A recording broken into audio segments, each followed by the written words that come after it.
Uh, Welcome to all our Zoom attendees for this very special webinar this evening. I'd like to welcome everybody, and just by way of brief introduction, I'm the MC, the moderator for this evening's event, which will run for roughly about an hour and a half. You'll see our other panel members here, Sue Mackey, Anne Cook and Sarah Huntley, and you'll be hearing a lot more from them tonight. So it's fantastic that people are joining us. I'll be giving you a little bit more information in a moment, but we might just start off with the acknowledgement of country. The Geelong Regional Library Corporation acknowledges the Wadawurrung and Eastern Maar original owners of the lands on which their library services operate. They pay respect to Wadawurrung and Eastern Maar elders past, present and emerging. They acknowledge and celebrate the First Nations peoples of this land as the custodians of learning, literacy, knowledge and story. So thank you again for joining us today. A number of things that I'll just let you know about. Now we're in the world of Zoom these days, so many of you will be familiar with some of the things that I'm going to tell you about. You as attendees will be muted, but we do want to hear your voices, and we want to hear your voices through some questions that you'll be able to pose to the panelists later on. The event is being recorded. You need to be aware of that. Once we get started and throughout the course of the evening, you can address some questions. Now they can be to any one of the individual panelists, or they might be just more generally, and we will direct those so that there will be a session at the very end of the evening when those questions will be answered. And you should see at the bottom of your screen, there's a little Q&A button. Many of us who use Zoom are pretty familiar with the chat function, but what we would prefer is if you use the Q&A button. I understand that if you're using an iPad or an iPhone, you might need to touch your screen, and then you'll see that little Q&A button there. It's beside the chat function. If you've already put a question or a comment in the chat function, they will be transferred over into the Q&A section. Now, this evening, we're going to have a fabulous presentation. It's going to be recorded, as I mentioned, and the upside of that is that you're going to be able to share that with other people. It'll be uploaded to the Geelong Regional Library's YouTube channel over the next couple of days. So if you want to watch it again, or if you want to recommend it to friends, that's the way you should do that. My role here as MC is one which I'm very honoured to have been asked to do, and I thank Philippa Chalice for inviting me to participate in this. Also, it's appropriate at this time to acknowledge the great assistance that we've received from the Geelong Regional Library Corporation. The CEO is Vanessa Shanekau, and also Maureen O'Keefe also has organised this event very efficiently.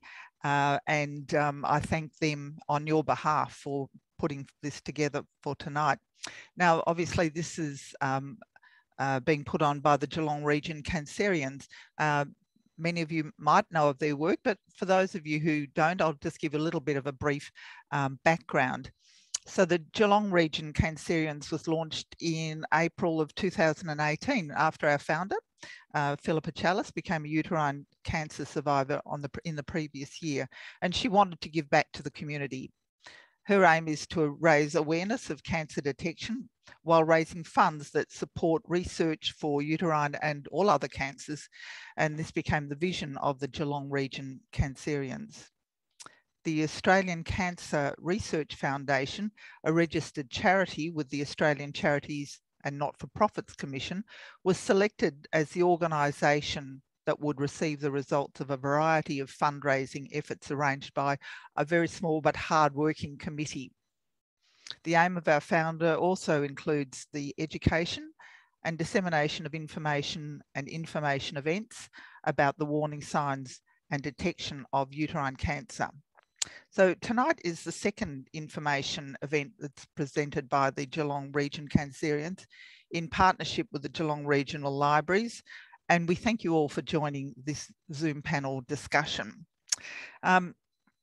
In my preparation for being your MC and moderator tonight, I had a little bit of a look at the statistics that we're faced with in Australia of cancer, and they can appear to be quite scary. 1 in 2 Australian men and women will be diagnosed with cancer by the age of 85. In 2020, it was estimated that there were just under 150,000 new cases of cancer diagnosed and just under 50,000 deaths from cancer. It's the leading cause of death in Australia. Now, that is a lot of statistics, and there's many more that I won't bother you with at the moment. But importantly, most people are touched by cancer, either in their own illness, that of relatives and loved ones or neighbours, or even by those not personally known to you. And then it's more than a statistic. It's real, it's sometimes confronting, and it's scary.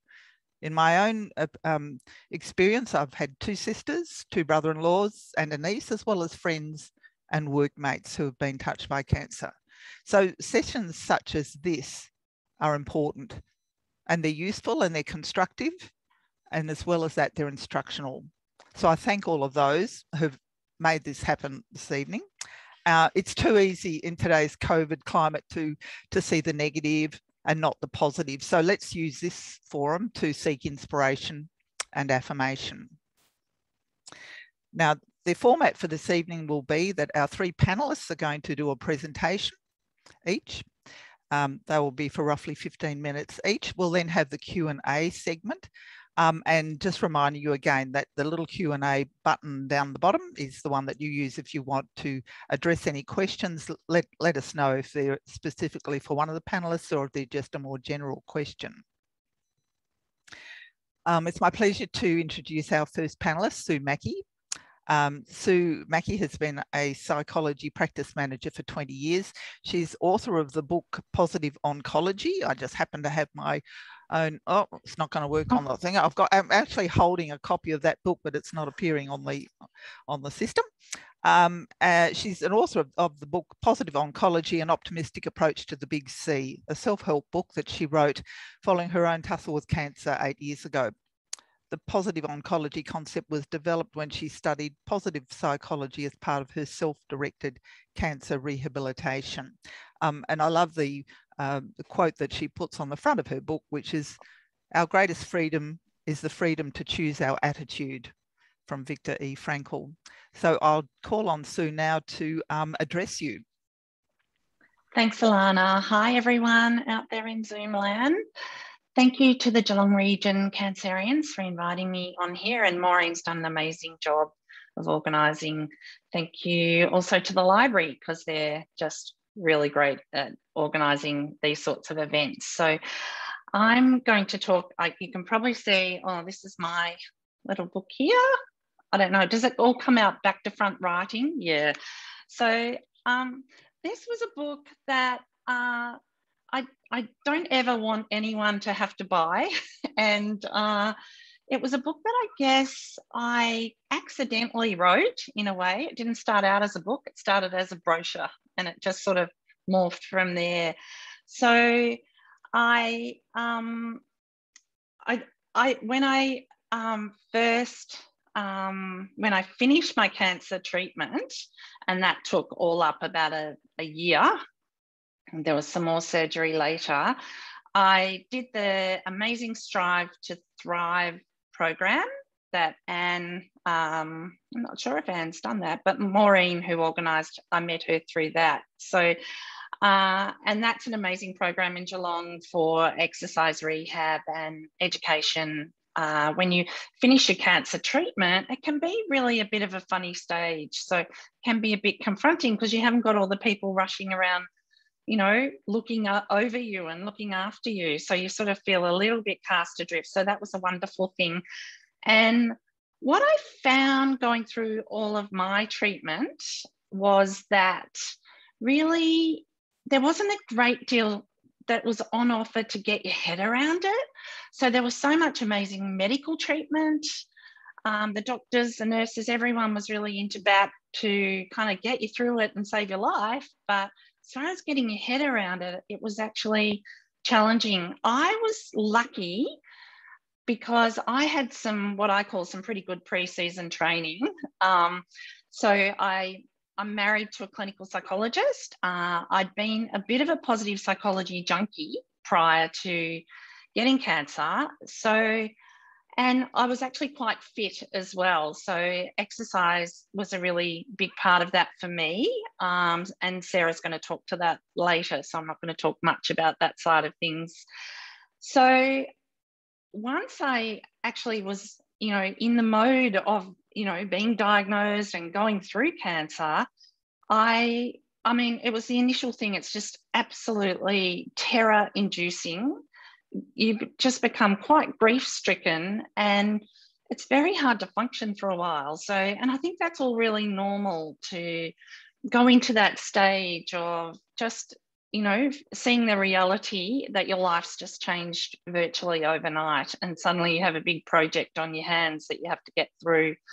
So I was lucky through the process that I used a lot of positive psychology strategies, and I managed a practice of 10 psychologists. So I had amazing people on hand to support me. But I also felt that, there's a lot that could be added to the getting your head around side of things. So my cancer that I had was a breast cancer. So it was a bit of a nasty type. It was a triple negative cancer, which maybe you know about or maybe you don't, but triple negative is the 10%er. So 10% of people with breast cancer have a triple negative, but of the deaths of breast cancer, it's 50%. So it's I guess a little bit more challenging in the general scheme of things as far as statistics go. So I'm going to put on a little screen share here. And excuse me just for a minute while I get my technology going. And sorry. Just got to,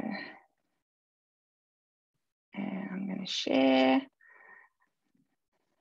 Oh, failed to start. Okay, share, failed to start. It's not letting me do that. Okay. All right, we'll try again. It worked in the practice, guys. Share screen, share. All right, now we'll go to the side share. So with positive oncology, after my, when I did the positive psychology course, I had to do, it was 12 months, and it was just great to start looking at the positive side of things, because with cancer, you get in a bit of a negative space, and it's very hard to just come out of that normally. So I think you have to be quite active with that. So I didn't set out to write a book, but part of my course was an assignment, and I did a presentation and a brochure, but it sort of just grew from there. So this is the quote that Alana mentioned, and Viktor Frankl, a lot of you might know, was a survivor of 3 concentration camps, and he wrote a book called Man's Search for Meaning. So there's a lot in Viktor Frankl's sort of approach to life that, you can take a lot of challenge out, a lot of strategies. Now, when I came to write the book, one reason I nearly didn't write it is because I thought, well, that was my experience of cancer, and it's not going to be everyone's. So everyone has a totally different experience. And I really feel that you've got to find your own formula. So what I aimed to do with the book was to maybe give a toolkit of different strategies that I'd used and I'd researched, and the strategies would be something that could be like a little buffet of things that people could use to help themselves get through those dark nights. So it really is it's a very quick to read book. It's got large font and pictures, so there's nothing heavy about it, and you can just snack in and just read a chapter at a time. So what I've done for this presentation, and this isn't in the book, but I've just created a little acronym of some strategies, and these are a summary. So I've used the word greatest, so which means superlative, highest in quality. So hopefully you'll think that some of these strategies might be good. So greatest down the side. So the first thing in positive psychology, and this is the most proven thing that will make people actually feel better in PosPsych, is gratitude. And having some sort of gratitude exercise. It might be just once or twice a week, thinking of your things that you're grateful for. And that's actually really documented to make people feel better. So relaxation is, it can be a tricky one for people. I'm not much of a meditation mindfulness person, but I think what's really important when you're going through cancer is to have some sort of strategy to relax you. So to reduce your relaxation, to increase your relaxation response, I should say.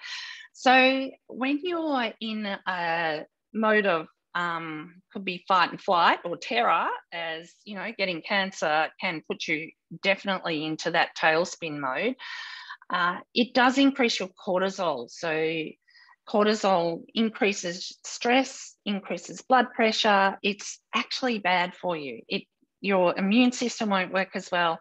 So it's just really good to have some sort of exercise that might help bring your cortisol levels down a bit and help you relax. It's usually a breathing exercise. So things like mindfulness are amazing if that's the sort of thing that will work for you. Yoga is incredible. There's a whole range of different relaxation things you can do, but it's a matter of, you know, it might be pulling oxalis weeds out of the garden to relax you. So it can be really something different for everyone. So I don't want to sit up here and say everyone go and meditate and become, you know, yogis on the mat, because I just really don't think that always suits everyone, but it's good to have something. Exercise is just fundamental, and I'm sure Sarah will talk to the fact that it's proven that people who do exercise will really reduce their mortality rate. Now, for me, I think it was key. And again, everyone will have their own type of exercise. It's good if you can put some vigorous exercise in there, but it could be just, you know, walking, a couple of fast walks a week and just walking every day. So it doesn't have to be going out and, you know, getting, you know, your heart rate up in cardio every day. So A, for attention. So in my book, I've got a chapter called The Action of Distraction. So I find that attention is a really big one. It's very much where you choose to put your attention. So when you're going through cancer treatment, as a lot of people on here will know, it takes over your life and there's so much going on. But if you can find the positives in the day, in just the little moments of positivity, if you can put your attention towards something that gives you joy, that will really help you. It's your inner thoughts that can really get to you. So your subconscious thoughts that are just scrolling round and round, you know, what's happening to me? What's my future? Have I got a future? That can be quite toxic to you. So things that I did for attention, and there's lots of tips in the book, but were things like I had mantras. So a mantra is actually the Sanskrit for mind instrument. So I think for me, it was doing, you know, I had a whole lot of mantras like, you know, I will survive, you know, I had songs, you know, I am strong, I am invincible. It was, yeah, it's just a matter of finding something that you can turn your attention to just to distract yourself away from all of the negative space that you can get in with cancer. So you do have to actually actively move your attention. And I'm not saying do that all the time, because you actually have to go into the negative space, go through the grief process of what your life has now become. And yeah, but having some way to change your attention is key, really key. Therapies, that could be a whole range of things. And again, for everyone's different with this. So for me, I used hypnosis. So I was lucky. My husband is trained in hypnosis. One of the psychologists at work helped me with it. I did hypnosis through all of my chemotherapy. It did, in my view, reduce my side effects. I would use hypnosis to sleep. So it could be hypnosis. That's also a form of relaxation. And other therapies, it could be massage. Massage is amazing. And I'll talk a bit more about that in the E section. But it could be something like, I used an app on my phone that was like, it's a bilateral stimulation app, and it reduces anxiety, and it also reduces pain. So when I had my reconstruction treatment, although I didn't get sick with the chemo, I got very nauseated with the drugs they gave me in surgery. And so I ended up just using the app for pain. So there's a whole range of things. I also had peripheral neuropathy in my feet from the cancer drugs, and I went to a foot reflexologist, and that really helped down the track after quite a few years. So endorphins, and by endorphins, I also want to just sneak in hormones, because I'm just going to pop down to the next slide for a minute. The more you can do to get your endorphins and your hormones, your positive hormones up, the better you will feel. So now, as you can see, I won't read them all out, but you can see most of these things are completely free and easy to do. So there's ways you can reduce with the endorphins, it's a natural painkiller. So there's ways you can help with that. But the hormones like serotonin, you'll feel better if you can get your serotonin levels up. So, and that can be as simple as going for a walk in nature. Make sure you get sunlight, think of something happy memories. That's part of Ash Barty's secret to getting her head together when she's in a big stressful match. So does that give you a bit of an idea, just with endorphins and hormones, just these really easy little strategies to help with that? Sleep is key. Like when you sleep, your immune system recovers. Now, cancer usually robs you of your sleep. So I'll admit, I drugged myself through it. I took sleeping tablets. I had to wean myself off them. I was an amazing sleeper before I got cancer, but it just, and I think it's that, in the middle of the night, you wake up and suddenly you're like, oh my gosh, and your head goes to those dark places. So if there's anything you can do to help your sleep, that will help you. It will help your body, it will help your immune system recover. So the last one I put in there is T for traumatic growth, so otherwise known as post-traumatic growth. So now some people might think this is a bit of a, big ask, but because certainly when you're going through the treatment for cancer, it's very much, it's hard to see the silver linings on that. But there are along the way, down the track, these sort of silver linings can really pop up. And, there's a great TED talk on the gift of cancer. So I'm not saying that everyone will have post-traumatic growth, but it's actually more common than post-traumatic stress in the general population.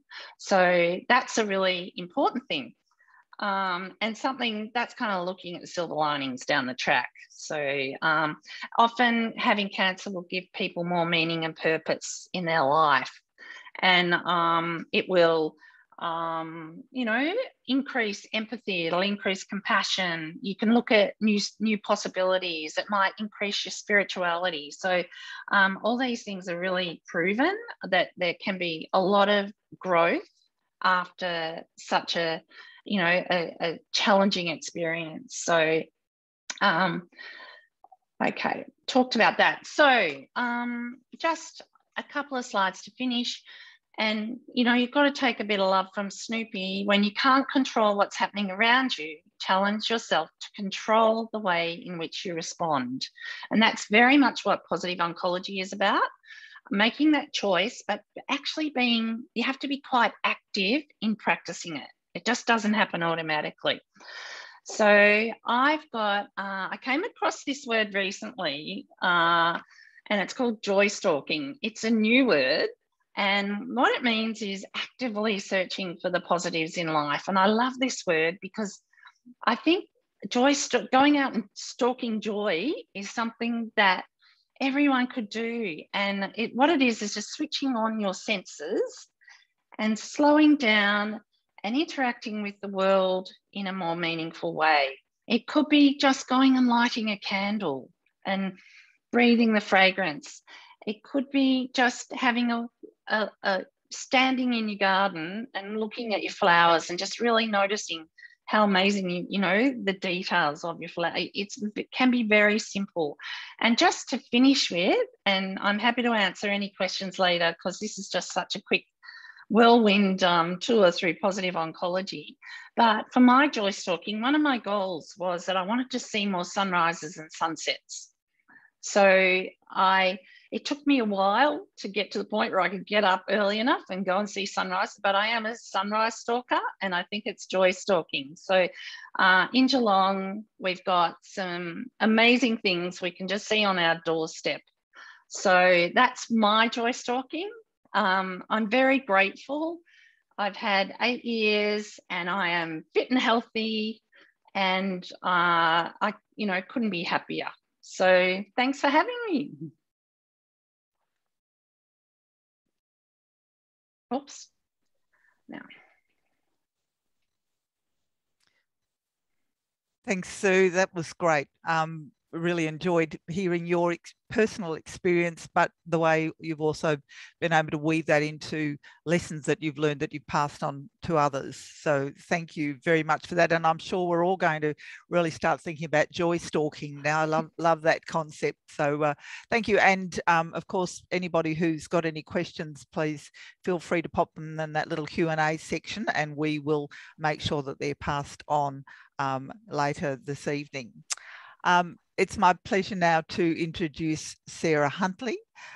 Sarah is a physiotherapist with 20 years experience who over the last 4 years has specialised in oncology rehabilitation, providing physiotherapy services to people in our region with a cancer diagnosis. More recently, growing research and her first-hand experience in seeing the benefits of exercise for people with cancer, Sarah has established her own private practice, Cancer Exercise. So we look forward to hearing you give your input to this topic, Sarah. Thank you.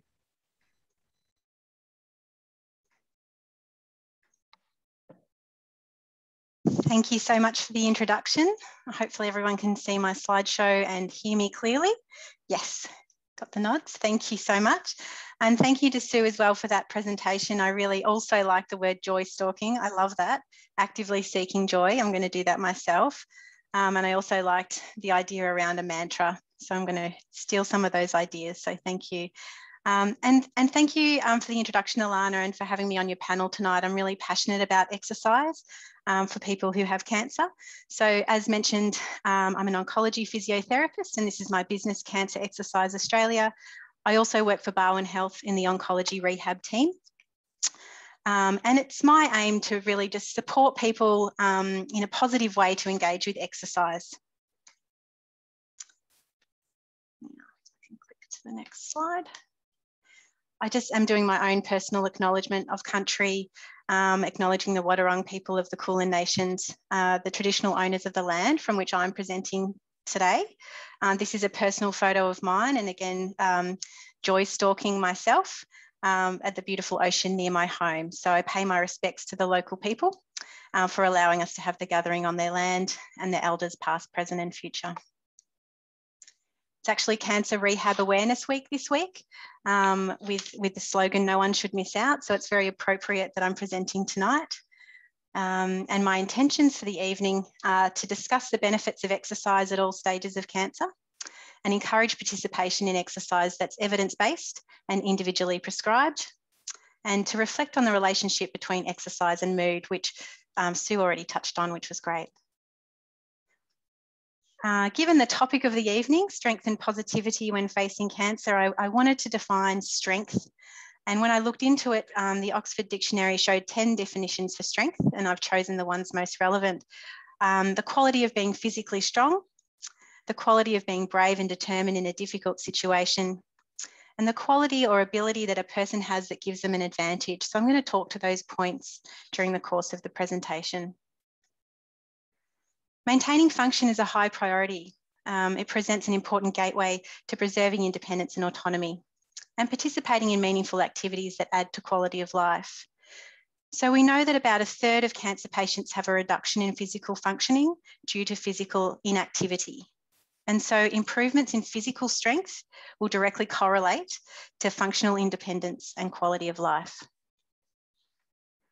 This slide is from the American College of Sports Medicine, and whilst you might not be able to see the finer print, I'll just speak to the fact that it talks about exercise, the importance of exercise for prevention of cancer, so specifically breast, endometrial, kidney, bladder, esophageal, stomach and colon cancer. So exercise in itself is a preventer of onset of cancer. You might be thinking, what can a physiotherapist offer and when? All stages of the cancer experience is really the answer to that. So preoperatively, if I can draw your attention to the top right chunk there of the cycle, some of you might not know that physiotherapists can be involved in what we call prehabilitation. So it's about preparing your body physically even before you've had any treatment at all. So right from diagnosis, preparing you for surgery, preparing you for treatment, stem cell transplant, whatever it might be. And we know that from the evidence that can reduce your length of stay in hospital, complication rate, in some types of cancers. And the evidence in this space is really emerging. So you might notice that it becomes more evident. In the post-operative phase, so recovery from surgery, physiotherapy can help you return to your functional capacity in that phase. In the adjuvant cancer treatment phase, so exercise in this phase and the right kind of exercise will help your tolerance to treatment. So it will help you complete the recommended treatment, and it will help reduce your side effects as well. And I'll speak a little bit more to this as we go along. And in the survivorship phase as well. So this is the phase where you've completed your active treatment, but you might not be feeling like yourself. You might still be experiencing some side effects from your treatment, and they can last a long time. So we know that it's hard to adjust to this new normal, and that exercise is really important in this phase as well. We know that exercise can help reduce cancer recurrence and help reduce symptoms such as cancer-related fatigue.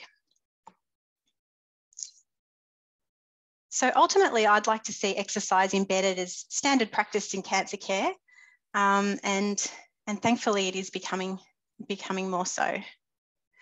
This slide speaks of the impact of exercise, particularly during treatment. So there's lots of things to take in on this slide. So we know that exercise during treatment, which might be hard to imagine if you've been through treatment yourself, when you're not feeling great and you are experiencing those side effects, we know that exercise can be really powerful in improving your muscle mass, your power, your strength, which is what we're talking about tonight, but also your cardiovascular fitness, your physical function and activity, your joint range of motion, which might be important particularly for breast surgery, head and neck surgery, your immune functioning, and as I mentioned before, your chemotherapy completion rates. And exercise is also helpful for improving your body image, your self-esteem and your mood. And we also know that exercise can reduce nausea, fatigue, pain, and those other side effects that you might feel during cancer treatment. It can reduce your hospitalisation, your psychological distress and emotional distress, depression and anxiety. So if we go back to one of those definitions of strength, in that it is the ability a person has that gives them an advantage, I would say that exercise will give you a huge advantage when going through your cancer treatment for all those reasons. Other general reasons why we exercise, as I said, it can reduce your risk of cancer recurrence and improve your survival, particularly around breast cancer, colorectal cancer, prostate and ovarian cancer. And the evidence is still emerging and it's very strong about the benefits of exercise. Generally speaking, exercise is also beneficial for prevention of other health conditions like diabetes, heart disease, high blood pressure, and can also help you sleep, which, as Sue said, is very important too. But what should you do? This is the hard part, knowing what you should do. Where do you start? What does the evidence say? So we know from the evidence that we're looking towards 150 minutes a week of moderate intensity exercise. So that's that huff and puff exercise. And moderate intensity means that you can carry on a conversation, but it's a little bit harder to get the words out because you're breathing more heavily. Or this could be 75 minutes a week of vigorous exercise. It's important to note that this is an aim. It's not something you need to rush out and do. You can break it down into smaller chunks, but that's something that you'd want to be heading towards to match in line with the evidence. We also know that we have to include 2 to 3 strengthening sessions. So back to the topic of tonight, strength in and of itself is very important. Now, moderate intensity, I'll just note that that might look differently for you based on where you're at in that cancer cycle that I mentioned earlier. So say if you're during treatment, a moderate intensity might look quite different to when you're in that survivorship phase. So the point being that it's based on your self-perception of moderate intensity. And that might vary day to day even. So this slide's from the American College of Sports Medicine, and it shows the other things that we need to consider when exercising with cancer. So we know that it's safe. We know that it won't exacerbate lymphedema. We know that we can even exercise if we have bony metastases, but it is important to have specialised health professionals prescribing that exercise for you, and they should have experience in oncology. The first point on this slide speaks to consulting with your oncologist. So speak to your oncologist about your exercise plans. Start slowly and build up over time. Points 3 and 4 are what I mentioned previously about your aerobic exercise and your resistance training as separate specific things. And on the other side, we can see flexibility and balance training and stretching are still very important, but they just have a different purpose. So they can feel good, but they don't contribute to that moderate intensity or that weight strength training. So there's lots of factors to consider, and this is where your health professional can be really helpful in picking and choosing and individualising a program for you. Point 7 there is about being safe. So it's really important not to exercise if you have a fever, and to always be aware of what's happening with your bloods. Say things like your hemoglobin, your platelets, your white cell count, we need to take into account. And we need to be cautious around exercising when you're extremely fatigued or in extreme pain. And the key message there is listen to your body and avoid inactivity. Something's always better than nothing. Now, if I can look deeper within your body to your bones now, so your bone health and preventing osteoporosis, strong bones are equally important too. And we know that cancer treatment can cause early menopause, changing of hormones. You might have had steroid medications. They can affect your bone density, as well as periods of extended inactivity. So say if you've been in hospital for a while or you're recovering through treatment and you're not as active as you might normally be, those periods of inactivity can lead to weaker bones. as well as low levels of vitamin D. So you might not have been outside in the sunshine as you normally would be. It can affect your bone health. And you might know this, but the 3 to 4 serves of calcium each day is important. Getting out in the sun in a sun smart way, as well as that weight bearing exercise. So this is where the exercise comes into it. How does exercise help strengthen your bones? Well, your muscles attach to your bones, and the bigger your muscles are, the bigger force that they apply to those bones. And when the force is applied to your bones, it kind of sends your body information to reinforce and strengthen in that area. So the bigger and stronger your muscles are, the better the effect on your bones. So we know that weight-bearing exercise is important. We know that resistance training is important.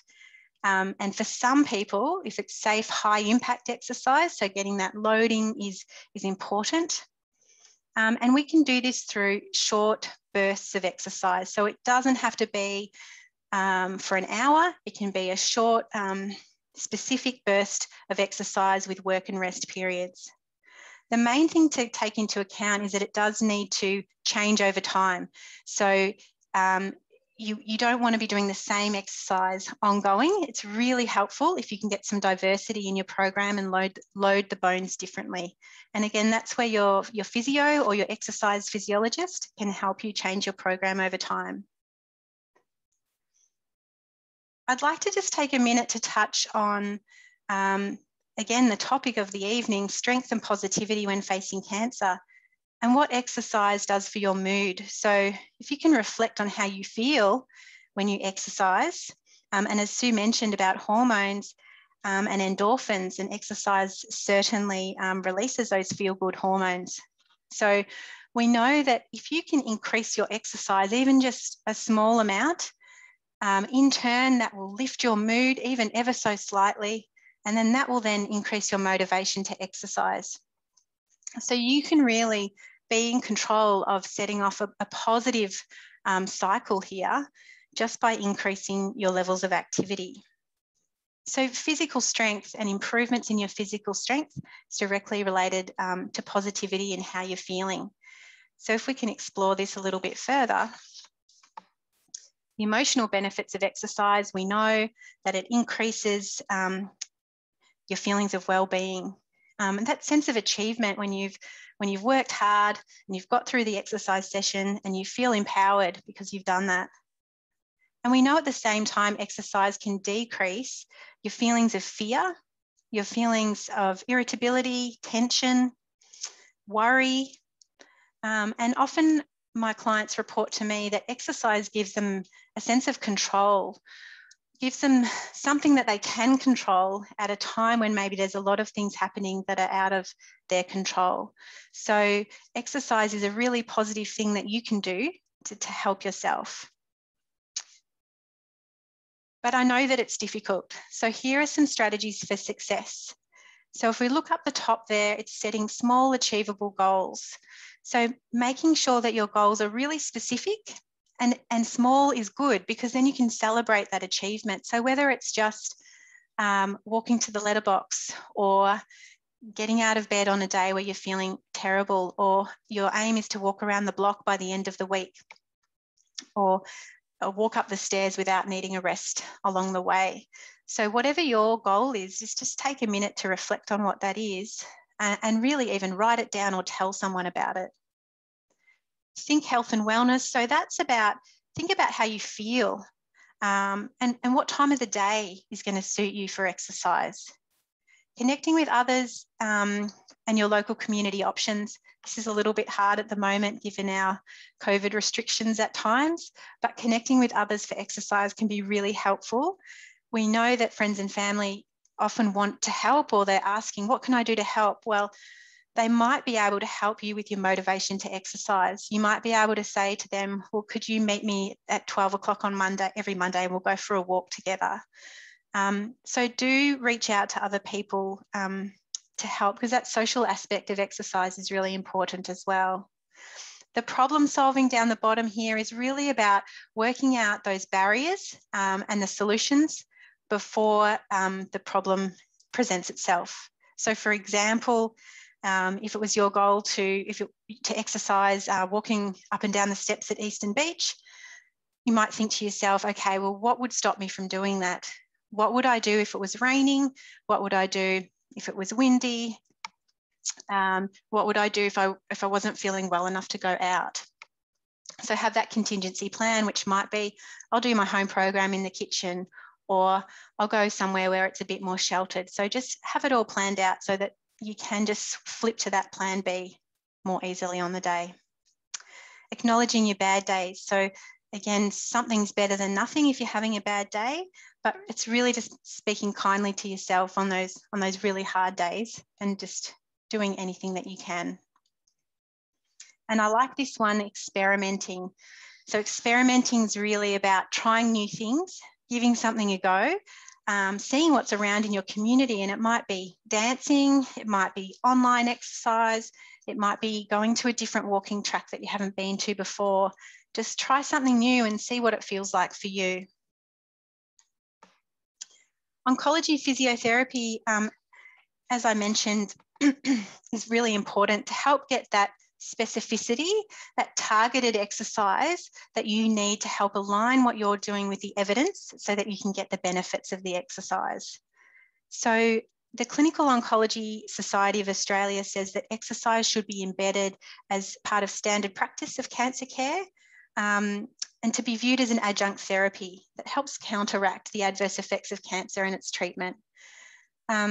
You can access oncology physiotherapists or exercise physiologists through, you might be able to speak to your GP and have the chronic disease management plan created. It used to be called the EPC, and that allows you to those 5 subsidised sessions. So that's really good to connect with someone in your local area that will help keep you accountable, will devise an individual program for you. As I said, I work at Bowen Health as well. We have an oncology rehabilitation service, and you can get a referral to our service through your GP or your health professional as well. Okay. Just to let you know, if you don't know already, Cancer Council Victoria have great information on their website, lots of little videos that you can play to give you some exercise ideas, as well as information sheets and booklets that they can send to you or you can read online. So I would really like to thank you for your time and listening, and welcome any questions. Please don't hesitate to email me as well. If you don't feel confident to ask a question, send me an email. I'd be happy to hear from you and reply. And if you'd like to be included on my email list, that would be great. I'm happy to present at other support groups or help in any way for our community. And leaving you with the wisdom of Kung Fu Panda, which is really about being the best you. Who are you? What are you good at? What makes you you? And actually those are quite big questions, but perhaps it's just encouragement to find out what is going to work for you. Give it a go and see where to from there. So thanks again.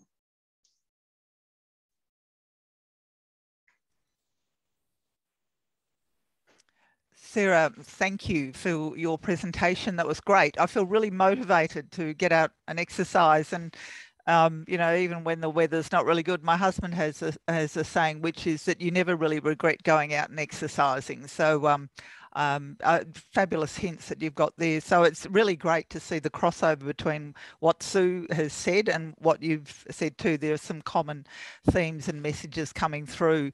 So thank you. And as Sarah said, please, if you've got any questions, just pop them in the Q&A section. I'm really excited to introduce Anne Cook.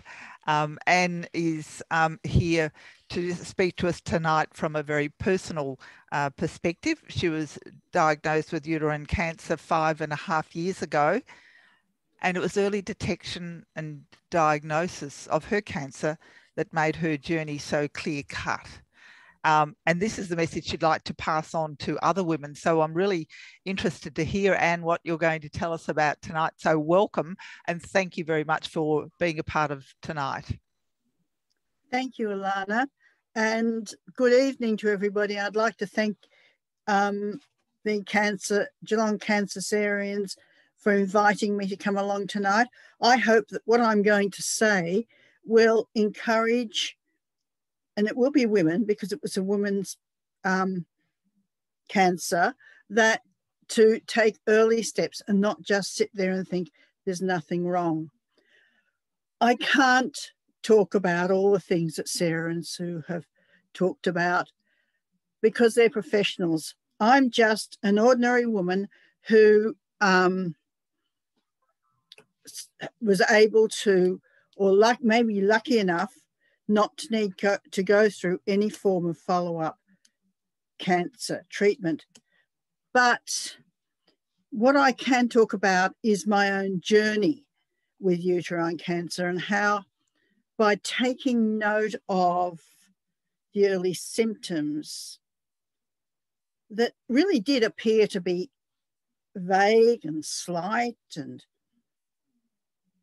wondering whether it was even worth it, but it did lead to a very positive and easy experience. Though maybe at the time it didn't necessarily seem that way. So what started my journey with uterine cancer? It was towards the end of July or August in 2015 that I experienced the very first indication there might be something not quite right.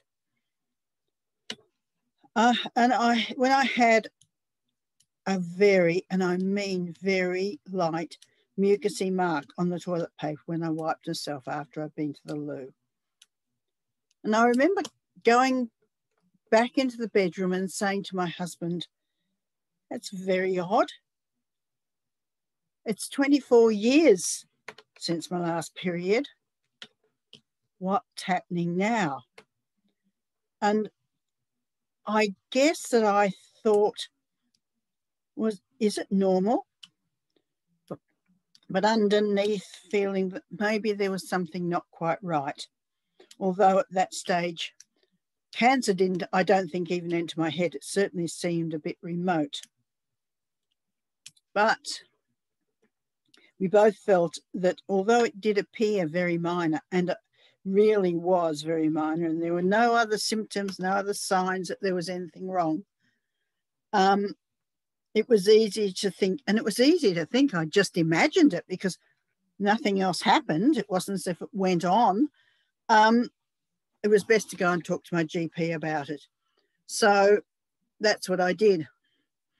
When I walked into my doctor's surgery, what I do remember quite clearly was that I said, I hope that I wasn't wasting her time, because I really wondered. However, she was really, really reassuring. And she said to me that at no time was a visit a waste of time.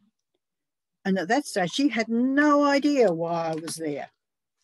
And I was still wondering if I'd managed the whole thing, imagined it, as I hadn't had any other symptoms since that very slight show. And I think at that stage, my biggest concern wasn't that I'd had this slight show, but that we were due to leave for Europe for a 6-week holiday in about 10 days.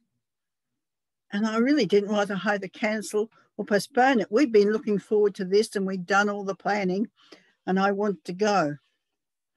However, I was reassured that we'd be able to go away and enjoy our holiday and that 6 weeks wouldn't make that much difference. But before we left, I underwent what seemed a larger number of ultrasounds, etc. And I can't remember exactly how many or what they were. But the upshot of this was that I was referred to a gynecologist in Geelong.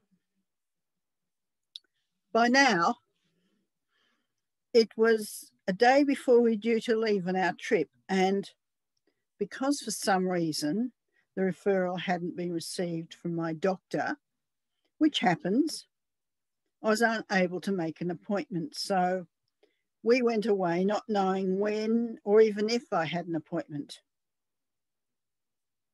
By this stage, I really had realised that there could be something seriously wrong, even though I still hadn't had another show, no further indication. And I still can't remember whether cancer was ever mentioned. So off we went on our 6-week holiday, and which passed without a hitch. And it was only towards the end of the trip, probably 6 weeks after the first indication symptom, that I had another very slight show. And then I think I had a third. But this sounds really odd. I think I did find this a little bit reassuring, that there really was something that could be wrong. Although my GP had been very thorough and referred me on, I still needed to experience for myself that it was for real, and I hadn't imagined the original symptoms. And nor was I feeling any other symptoms. I was fine, feeling really healthy, walked around Spain and Italy where we were going, and really had a great time. When I got home, I contacted the gynecologist's office to ensure that I did have an appointment. Unfortunately, I keep diaries, and that year it tells me it was for the 14th of October. So that was about 6 weeks, I suppose, 2 months after the first appointment. And then further reading of my diary for that year tells me that I still maintained my usual busy life of commitments and social activities. I obviously wasn't suffering anyway. So once again, it was all very easy. I also seem to have had a lot of trips that year, because one of the social things I did was we booked a trip to Fraser Island at the end of October for about 2 weeks. So all this treatment had to fit in with my trips away. But before then, I did have a quick trip to hospital for a curette. Now, I was assured at this stage that the chance of it being cancer was about 10%. And still, I had very little indication in symptom-wise that there was anything wrong. Anyway, so what was there to worry about? I guess I'm a person who tends to look positively at life. So I didn't really worry. I just booked and turned up to each medical appointment. I know how easy it is to make light of it right now. And maybe I was a bit too blasé about what was happening, but I think it did help me cope.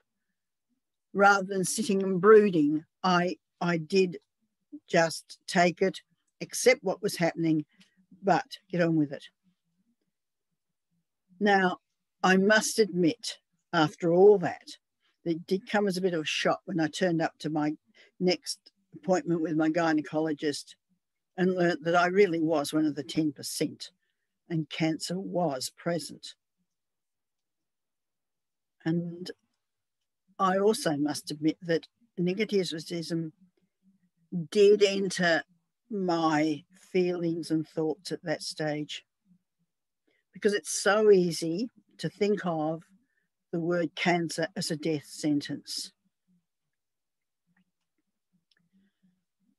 That date was the 18th of November. Once again, it told me in my diary. Just over a month since my first specialist appointment. And from then on, things moved very fast. And within a fortnight, I've been admitted to hospital for a full hysterectomy. I was fortunate this was done by keyhole, so the after effects, once again, weren't too bad. Probably the most challenging period I had was the 4 to 5 weeks after the operation, waiting to find out whether I would need radiotherapy or not.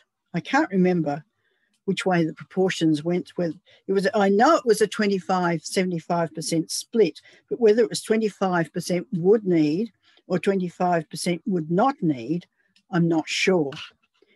But my rather warped logic told me that if I was in the 10% who did have cancer, then surely I'd be amongst the percentage who would need radiotherapy. And I also think that was one of the most nerve-wracking phone calls that I've ever waited for and took. I was at home by this stage. And to be told that I was clear and did not need any further treatment was naturally a great relief. The recovery from surgery was gradual, but relatively pain-free due to the type of surgery I had. And since then, I've had all the checkups and cleared for my 5-year check in April this year. But really what I want to emphasise is two things. First of all, the importance of not ignoring what seems to be a very minor symptom. Act on it. That saved me a lot of angst and a lot of extra treatment and probably pain and suffering. And also, not be afraid to face the consequences. And the other thing is to have faith in the doctors and the medical staff that treat you. The help and care and understanding that I received from every medical person was without exception wonderful. And I can't speak highly enough of them. And I didn't know them until I didn't meet them until I came up against this. That's my story. And I'd just like to thank you all for listening. What I do hope is that it's helped someone to take that first, maybe very hesitant step when there is very little to actually physically back up your concern. Thank you.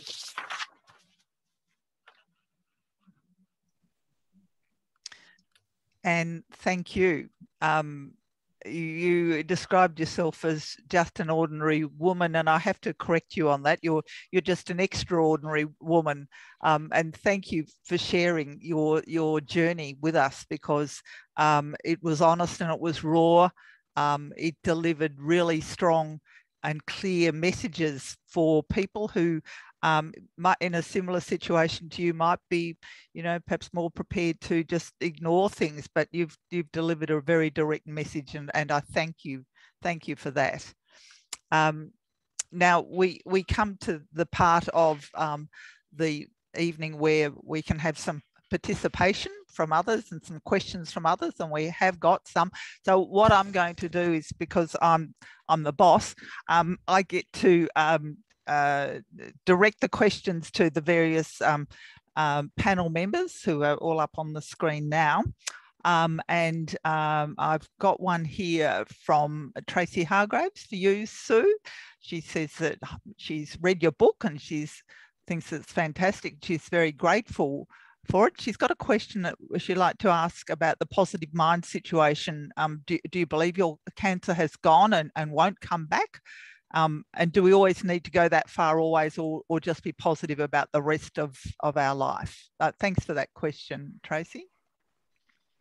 Thanks, Tracy. And that's a great question. I think it's really hard to ever forget and to think that you're always out of the woods because you've had that really major scare in your life.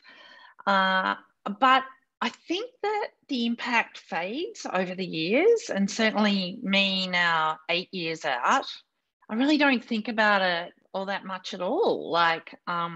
But say when I just finished treatment and within the first couple of years after that, every ache and pain that you would feel, and it might have been just after exercising, Sarah, you were like, oh my gosh, is this a sign? And I remember saying to the doctors when I finished treatment, how will I know if it's come back? Because it seemed, I sort of thought, and I was a nurse in the past, so, I was pretty lucky in that way. I was switched on to the medical side of things, but you know, I thought, wouldn't there be like some little blood test or something they could do just to check every now and then? But the doctor said, oh no, you're not. You're like, just tell me if there's anything, you know, that keeps you awake at night, a pain or something like that. And I was like, gosh, can't it be more exact than that? So you do find yourself focusing on your body more. I think that's a natural thing.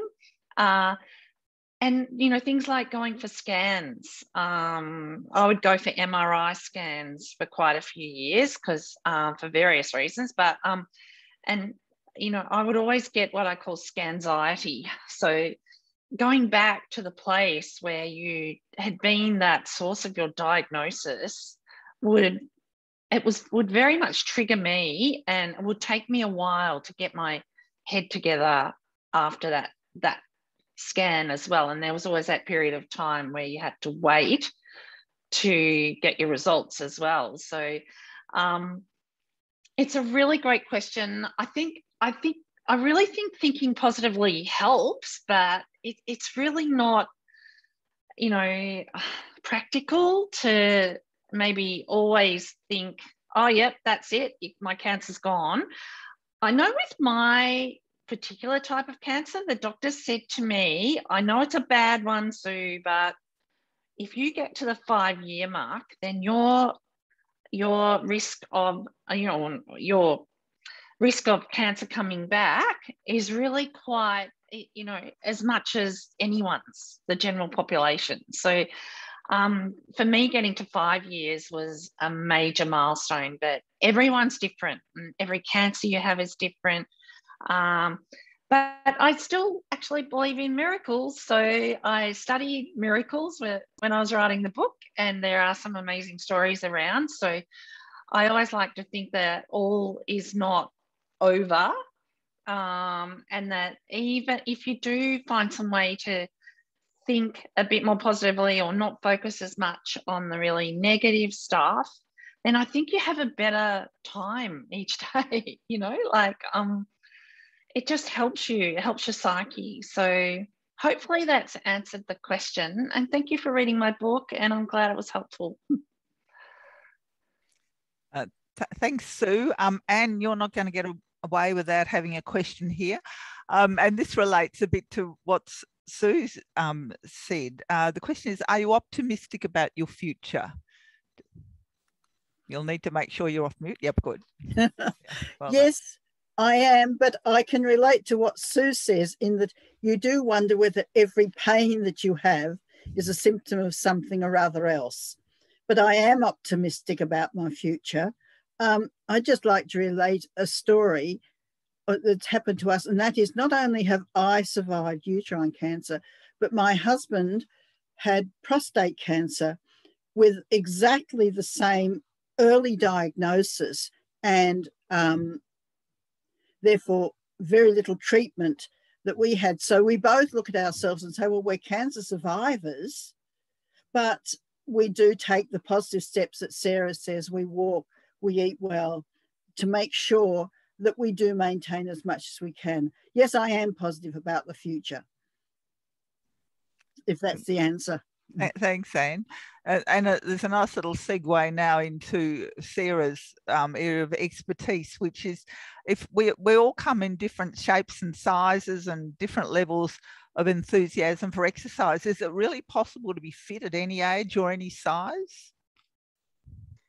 Yes, absolutely. Absolutely. So I guess that's the benefit of working with someone who's experienced, is that we can set you up for success, whatever level you're at, wherever you are in your cancer experience. I guess it's working out what you can do. And we have different assessments and different ways that we can work out the right dose and the right exercise prescription for you. And we want you to experience success and enjoy it. And so we can adjust it to the right level for anyone at any time, taking into account all the other medical considerations that you might have. So hopefully that's... I've got a supplementary question, Sarah, yeah. from Dawn Skoltok. Sarah, do you have any other hints for getting motivated to exercise when you're really tired? I'd like the answer to that one too, by the way. But, okay. It's hard, isn't it? And I can completely relate and understand. When you're really tired, sometimes the last thing you want to do is expend more energy and exercise and move. And there's lots of things that come into fatigue. So and again, we can help look at the bigger picture as to the reasons why you're so tired. And it might be looking at your overall schedule and pacing and working out what time of the day is best for exercise, for example. So I guess on a practical level, looking at engaging support of others, I think can be really helpful. So making a commitment with another person. So say if you know that you're better in the mornings, it might be that you arrange to meet someone on a morning for a short walk or whatever that might be. So it's about personalising your approach to exercise so that you can have success. And if you are feeling really tired, that might be one of those barriers that come up that you might have worked out a plan B for already. So that might be, okay, I had planned to go for a 20-minute walk, but I actually just don't want to leave the house. So I'm going to pick up my home program that my physio's written for me and just do a couple of those things in the kitchen. And that's all I'm going to do for today. So I guess there's modifications within that. So I'm just going to think for a second if there's anything else that might be helpful to Dawn. It's hard. I don't think you ever regret doing it. It's the hardest part is just taking that initial step towards doing that little bit of something. And that's where something enjoyable can come in as well. So it might be using music to help you. It might be just something that's a bit more fun and it is not seen like a chore of exercise. Thanks, Sarah. That's some really good practical advice. Leading off that, Sue, Sarah's referred to, you know, if somebody wants to help, you know, if you get a friend to assist you, what would you suggest for as a friend or a family member of a cancer patient, and what can you do and say that's helpful? Because I think sometimes there's the idea that if you're telling somebody in that situation, look, be positive about it, that in fact that might actually work a bit in the reverse. Do you have any suggestions? Yeah, so you mean for friends? Yeah, is that what you're getting at? Yeah, so friends are really super important, I think.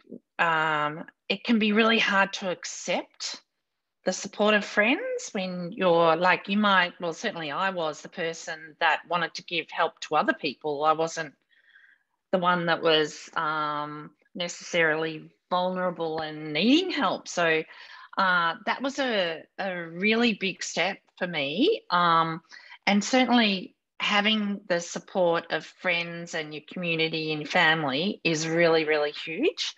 I think what does help if you're a friend is to regulate your emotions a bit. Like you might be really upset about your best friend having cancer, and it might be okay to have a bit of a cry together, but then it's like, you know, it reaches a point where, you know, just emoting to the person who has cancer isn't really a great strategy for anyone. So I think I would always say, I'd see my friends and everyone wanted to know how you were. And I never had so many people say to me, gee, you look well. And I'd be like, you know, they don't say that as much now, but it's so funny because I think people expect you not to look as well.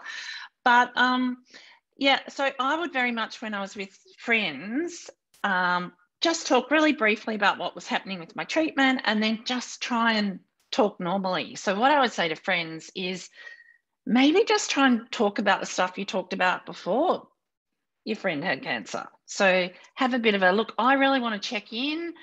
And one thing that's really helpful is not to do the open-ended questions. So not to say, how are you? Because that's a really big question. So I always say, add one word to that. How are you today? And that's a really different question. So, you know, and say to people, look, I'm happy to talk about anything. We can, you know, sit here and cry together or, you know, do whatever, but I'm really going to be guided by you. So are there some things, are there some no-go zones? Like, for example, I didn't like the word, and this is just me, because some people find it really helpful. I didn't like the word journey.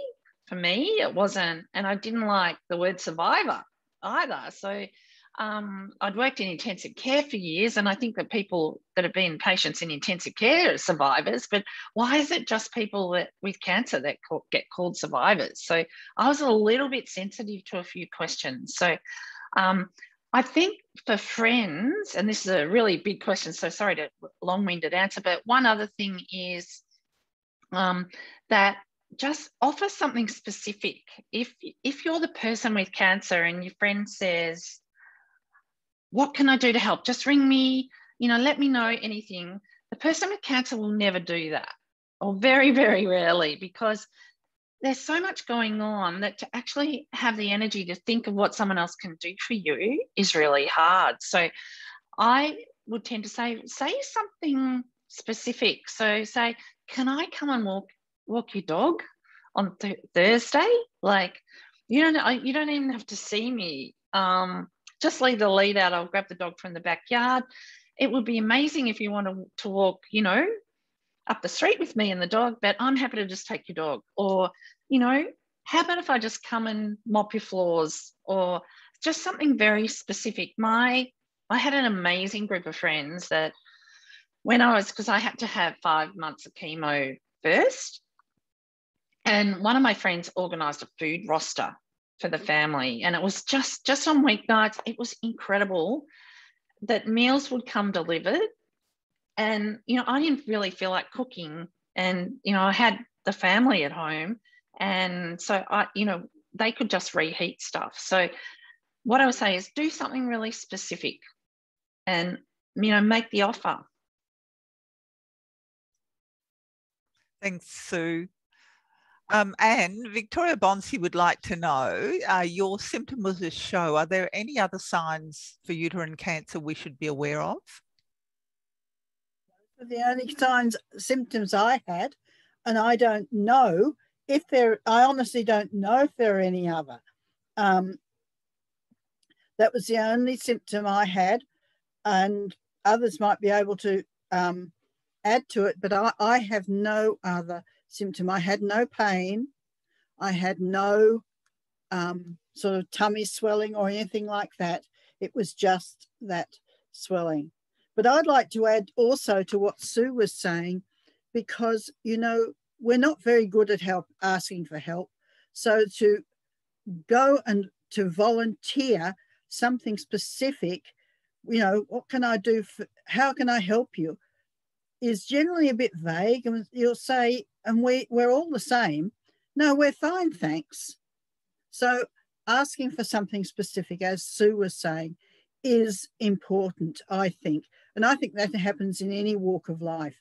Don't hold back in making specific suggestions, whatever it is.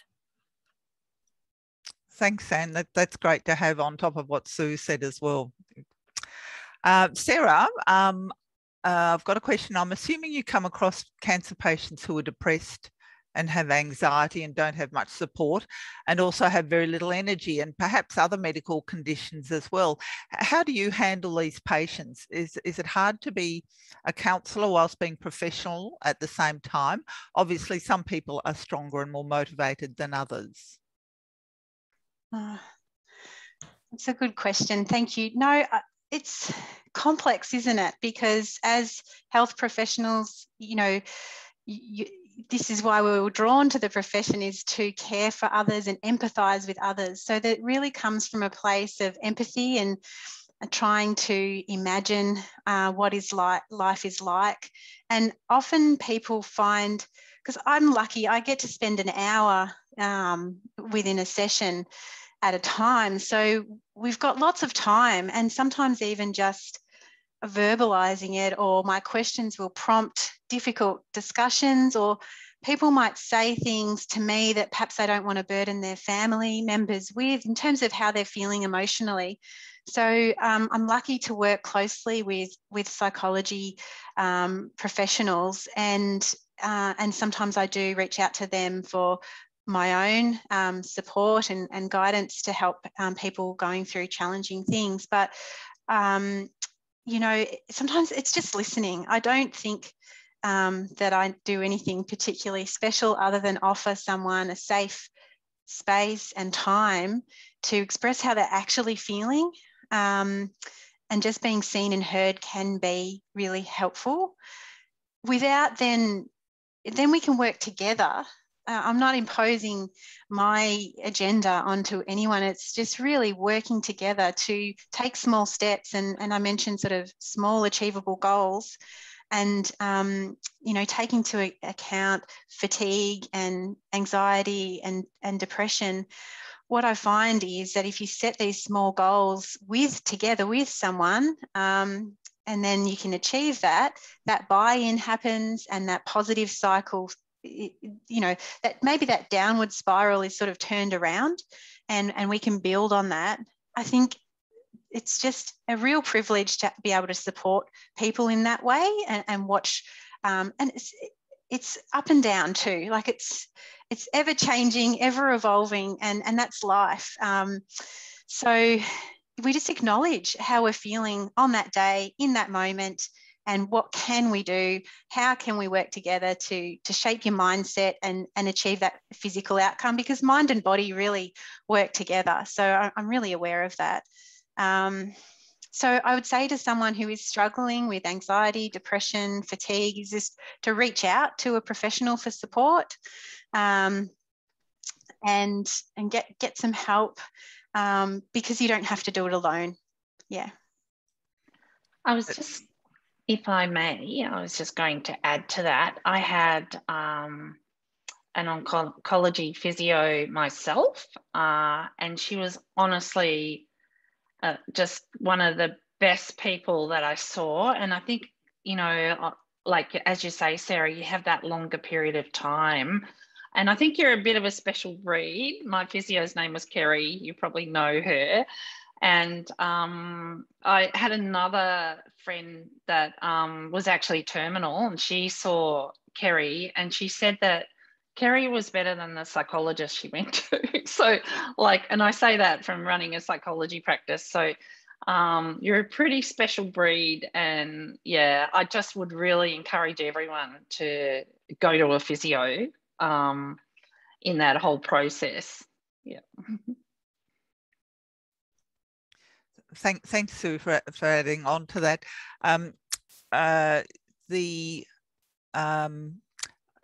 Just as a bit of an update, and thanks, Maureen, for this. She's given me some information about signs of uterine cancer. She says any abnormal vaginal bleeding at any age is a symptom. Also pain and gastrointestinal issues like cramping and constipation can all be symptoms of uterine cancer, and they were hers. So it's a great lesson that you should be very conscious of your own body, and as Anne did, seek advice from your GP at an early stage. And I think we've got our questions all dealt with now. There's nothing more coming up.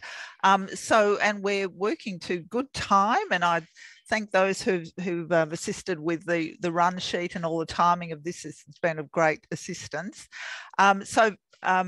It falls to me at this stage of the evening to, on behalf of Philippa Chalice, who's the founder of Geelong Region Cancerians, and her hardworking committee, to thank particularly our three panellists. They've been fabulous. You've been honest, and you've been interesting and informative and encouraging. So I thank you for that on behalf of the people who are participating this evening.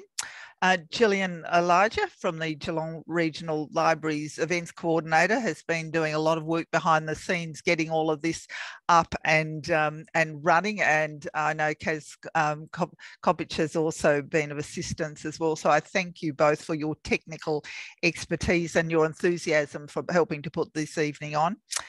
Maureen O'Keefe, who's the GRC committee member who's organised this event, and I thank her for her encouragement and also her hard work and determination to present this evening. Thank you to all those who submitted questions, and also particularly all of you who attended.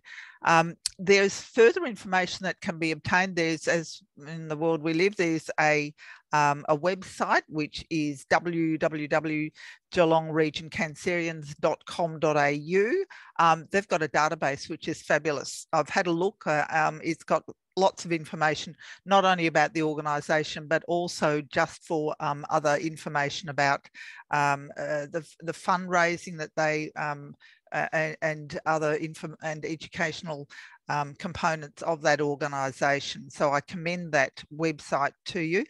They have a slogan and it says a lot. It's working together, we can help beat cancer. So with that positive message, I thank you again for your attendance at Strength and Positivity When Facing Cancer. And I wish you all a very good evening and a very good rest of this year at least, and much more into the future. Thank you.